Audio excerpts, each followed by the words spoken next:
ഒരുപാട് പേരിൽ കണ്ടുവരുന്ന ഒരു പ്രശ്നമാണ് മൂത്രം ഒഴിക്കുമ്പോൾ മൂത്രത്തിൽ പത കണ്ടുവരുന്നു അല്ലെങ്കിൽ മൂത്രം പതഞ്ഞു പോകുന്നു എന്നൊക്കെ. ഇതിൻ്റെയൊക്കെ മെയിൻ കാരണം എന്ന് പറയുന്നത് പ്രോട്ടീൻ ഇൻടേക്ക് കൂടിക്കഴിഞ്ഞാൽ അങ്ങനെ ഉണ്ടാവാറുണ്ട്. നമ്മൾ കഴിക്കുന്ന ഭക്ഷണത്തിൽ കൂടുതലായിട്ട് പ്രോട്ടീൻ ഇൻടേക്ക് വന്നിട്ടുണ്ടെങ്കിൽ അവയൊക്കെ ഫിൽട്ടർ ചെയ്ത് കളയണമെന്നുണ്ടെങ്കിൽ കിഡ്നി കൂടുതലായിട്ട് സ്ട്രെയിൻ ചെയ്യേണ്ടി വരും. അതുമാത്രമല്ല എക്സസീവ് ആയിട്ടുള്ള പ്രോട്ടീൻ അപ്പോൾ വീണ്ടും യൂറിനിൽ കൂടെ എക്സ്ക്രീറ്റ് ചെയ്യപ്പെടുകയാണ് ചെയ്യുന്നത്.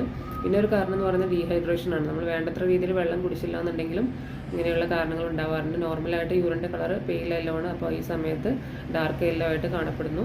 പിന്നെ ഉള്ളൊരു കാരണം എന്ന് പറഞ്ഞാൽ UTI അല്ലെങ്കിൽ മൂത്രത്തിൽ പഴുപ്പ് എന്നൊക്കെ പറയും.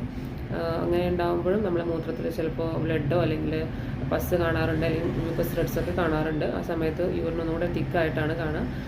അപ്പോൾ ഇങ്ങനെയുള്ള കണ്ടീഷനിലും മൂത്രത്തിൽ ചിലപ്പോൾ പ്രോട്ടീൻ അല്ലെങ്കിൽ ആ ഒരു പതഞ്ഞു പോകാനുള്ള മെയിൻ കാരണം അങ്ങനെ കാണാറുണ്ട്. പിന്നെ ഉള്ളത് നെഫ്രോട്ടിക് സിൻഡ്രോം അല്ലെങ്കിൽ ഡയബറ്റിക് പേഷ്യൻസിൽ അല്ലെങ്കിൽ ഹൈപ്പർ ടെൻഷനുള്ള പേഷ്യൻസിലൊക്കെ ഇങ്ങനെ കാണാറുണ്ട്.